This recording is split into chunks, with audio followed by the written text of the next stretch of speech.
Vor AKP-Abgeordneten in Ankara fand Präsident Erdogan deutliche Worte. Sollten die Europäer den Armeeeinsatz weiter als Invasion brandmarken, dann werden wir die Tore öffnen und 3,6 Millionen Flüchtlinge auf den Weg schicken. Enter Recep Tayyip Erdogan. He was the mayor of Istanbul from 1994 to 97. 2 years later, he was arrested for a public reading of a politically charged Islamic poem by a Turkish nationalist. Turkey was still a majority Muslim country, and his arrest made him popular with many who felt oppressed by years of the secular military rule.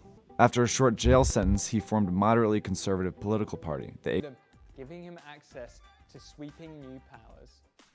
Instead of going through a long parliamentary process to implement a new policy, most of that power now sits with Erdogan.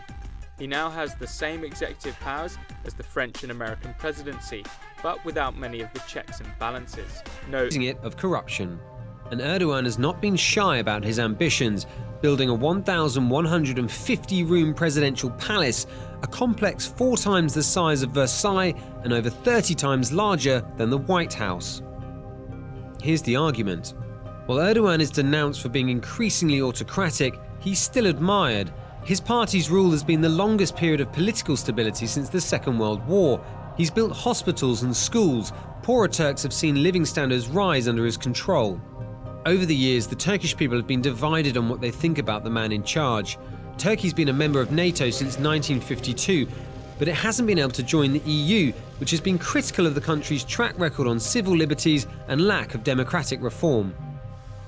Loved and loathed by many, Erdogan doesn't look like he has plans to leave power anytime soon.